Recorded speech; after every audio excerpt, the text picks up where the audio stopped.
High along the mountainous spine of Timor-Leste, children in the town of Laclubar head for class.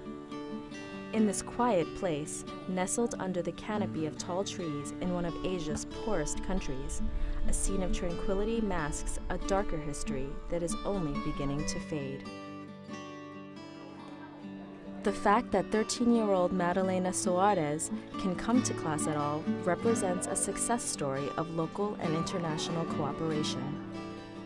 She is not only a student, but a leader, serving as president of her school's student council.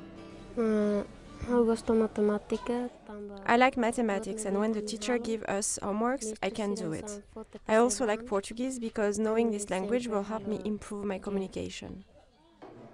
Her classroom is not ideal, a floor of earth and walls of stitched bamboo. But most other rooms here are in better condition. Her school and the community here suffered heavily following Timor-Leste's referendum to become independent from Indonesia in 1999.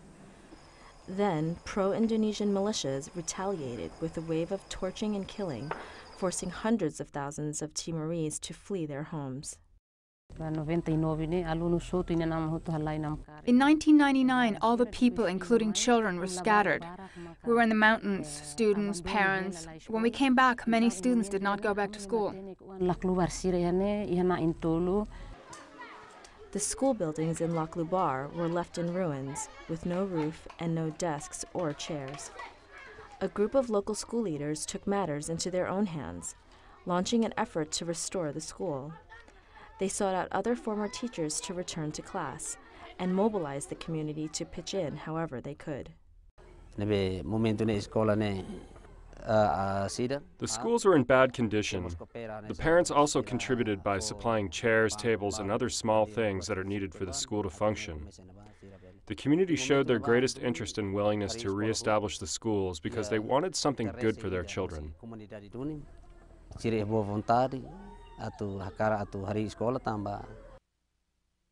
Across the new nation, the education situation was dire. In the capital, Dili, much of the population had fled, and many school buildings were burned. As a consequence of the referendum, all the infrastructure the majority, 80% of the infrastructure were destroyed, were burned, destroyed. In terms of teachers, 80% of the teachers at the time were Indonesians or Timorese who decided to join Indonesia. The students, were left abruptly, so we had to start from scratch. Facing this enormous challenge, the government of Timor-Leste teamed up with UNICEF for this unique opportunity to rebuild its entire education system from the ground up. In collaboration with UNICEF and partners, it has developed a new curriculum, continues to rehabilitate schools, and trains thousands of teachers. Part of its strategy in Timor-Leste involves making schools a place that teach not only basic knowledge, but skills such as tolerance, mutual respect, and the ability to live peacefully with others. One element of the curriculum includes peace education, civic education, and human rights, so that the next generation will have the main principles of human rights and how to work together and provide support to each other, then maintaining peace for a better future. The umbrella approach to deliver high-quality education is UNICEF's model on child-friendly schooling. Among other aspects, it encourages both children and the community to become more involved in the education process. The public primary school of Batara in Laclubar is one of nearly 40 schools across Timor-Leste implementing the child-friendly school program. When teachers had no training, they used the traditional method in teaching, and that meant that the teachers were dominant and active in the classroom. After the teachers' training, the students are now more active. After they get the training from UNICEF, today students are more active in the classroom and everything is centered on the students. Teachers facilitate the activities of the students, and students are active in this learning process. The program urges participation not only from students, but their parents as well.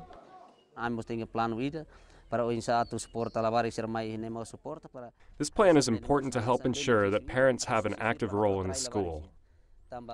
This will benefit the children and make schooling successful because in the past, parents had to pay for the school, which caused many difficulties for the families.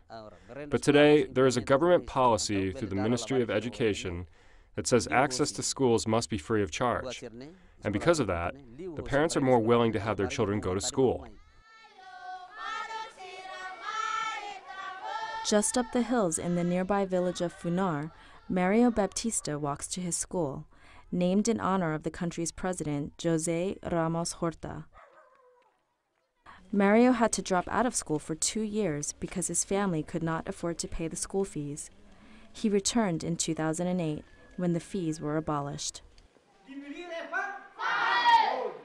Mario's school has received financial support from the government, but it has not yet implemented UNICEF's child-friendly schools approach. Teachers here rely on more traditional methods, such as rote learning. The school's principal says they are also still short of teachers in classrooms.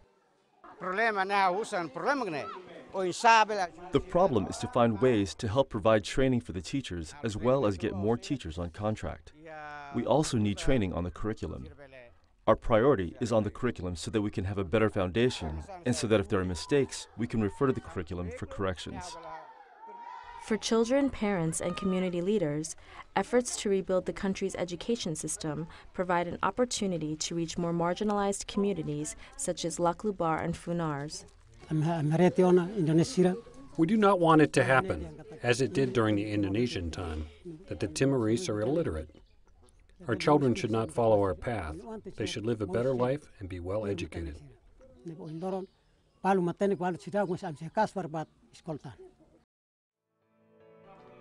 Madalena has dreams of one day becoming the nation's education minister. If I become a minister, I will be focusing on helping the schools in order to have them running properly. A sentiment echoed by those overseeing Timor-Leste's fledgling education system.